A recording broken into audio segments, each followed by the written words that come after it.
तो आप समाजवादी पार्टी के राष्ट्रीय प्रवक्ता हैं, तो एक प्रवक्ता की जिम्मेदारियां क्या क्या होती हैं? देखिए, प्रवक्ता की जिम्मेदारी या कहें कि किसी भी पार्टी के कार्यकर्ता की जिम्मेदारी, मुझे लगता है जो पार्टी की विचारधारा है, जो पार्टी की सोच है, उसको जनता तक पहुंचाना है।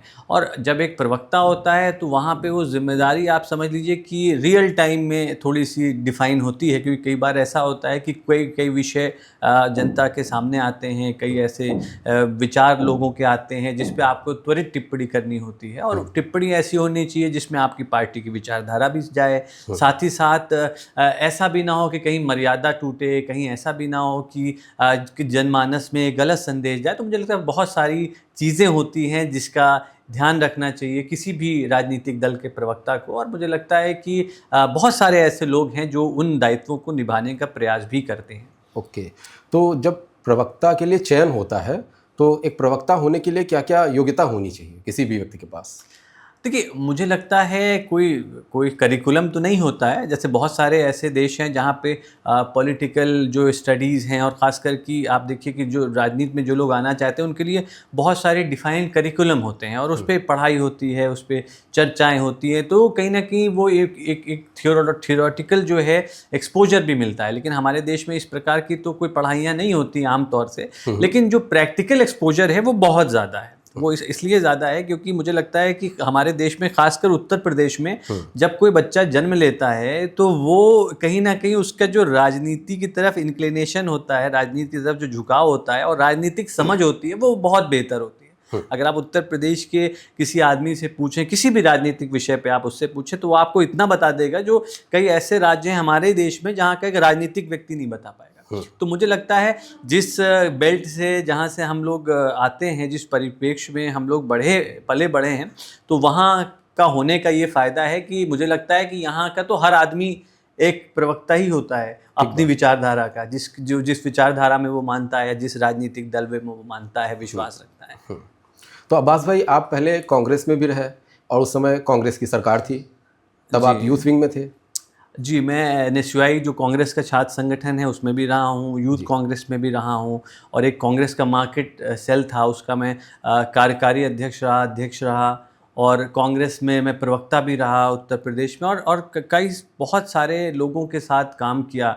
उस समय जब मैं प्रदेश अध्यक्ष था तो हमारे राष्ट्रीय अध्यक्ष जो थे उस संगठन के, वो उस समय के कोयला राज्य मंत्री थे भारत सरकार के।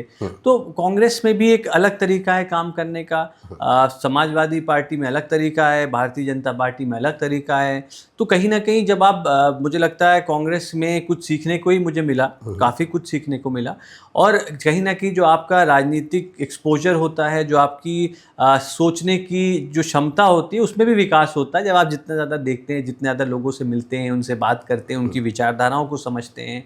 और मुझे लगता है कि कांग्रेस में एक अच्छा खासा लंबा सफ़र रहा है, और बहुत कुछ सीखने को भी मिला कांग्रेस पार्टी से। तो मैं ये पूछना चाह रहा था कि कांग्रेस में जब आप थे तो कांग्रेस की सरकार थी, अभी आप विपक्ष के प्रवक्ता हैं, तो एक सत्ता पक्ष के यूथ नेता होने में और विपक्ष के प्रवक्ता होने में क्या अंतर होता है? नहीं, मैं जब कांग्रेस में था तो कांग्रेस की केंद्र में सरकार थी, उत्तर प्रदेश में तो सरकार नहीं रही। हाँ। कभी भी हमारे दौर में।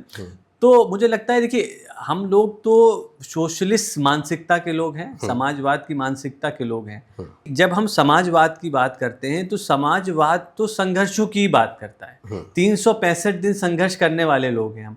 तो हमें फ़र्क नहीं पड़ता कि हम सत्ता में हैं या सत्ता से बाहर हैं। हमारा काम ये है कि अगर कुछ गलत कर रही है सरकार तो उसकी आवाज़ उठाना, जो भी हम जितने भी तौर से हम सक्षम हैं, जो भी हम कर सकते हैं, हमें उस बात को जनता तक पहुंचाना है, चाहे हम किसी भी मुझे लगता है प्लेटफॉर्म पे हो या किसी भी प्लेटफॉर्म पे ना हो। मुझे लगता है एक स्वस्थ लोकतंत्र में, एक हेल्दी लोकतंत्र में, जहाँ पे सब लोग अपना अपना जो योगदान है वो लोकतंत्र में दे सकते हैं, तो हर व्यक्ति की ये मुझे लगता है दायित्व है लोकतंत्र में कि वो अपनी बात को, और जो चीज़ें जनता विरोध में हैं, जो सरकार के विरोध में, उसको आगे पहुंचाने का, उसको आगे ले जाने का काम करे। ओके, और आपके फादर आमिर हैदर साहब, उनके बारे में पढ़ रहा था, उन्होंने कोई बुक लिखी थी, बिटर ट्रूथ। देखिए वो बिल्कुल मुझे लगता है कि ये 2000 उनकी जो कांग्रेस पार्टी में वो बहुत लंबे समय से रहे। 1967 में उन्होंने कांग्रेस पार्टी का दामन थामा था। स्वर्गीय इंदिरा गांधी जी आई थी बाराबंकी, तो वहाँ से उन्होंने कांग्रेस ज्वाइन करी थी। तो बहुत लंबा समय उनको कांग्रेस में हुआ और उसमें जो भी उनकी जो एक उस पार्टी के कार्यकर्ता के रूप में, उस पार्टी के नेता के रूप में जो उनका सोचना था कि कांग्रेस 2014 का चुनाव क्यों हारी केंद्र में, वो बात मुझे लगता है उस किताब के माध्यम से उन्होंने रखी। और मुझे लगता है कि कहीं ना कहीं उस पार्टी ने उस बात को स्वीकारा भी, मुझे लगता है। और वो, हालांकि मैं उस पर टिप्पणी नहीं करना चाहता क्योंकि ना मैं उस दल में हूँ और मैं उस दल में आज नहीं हूँ, तो मैं उनके बारे में कुछ गलत कहूँ तो वो मेरे संस्कार नहीं है।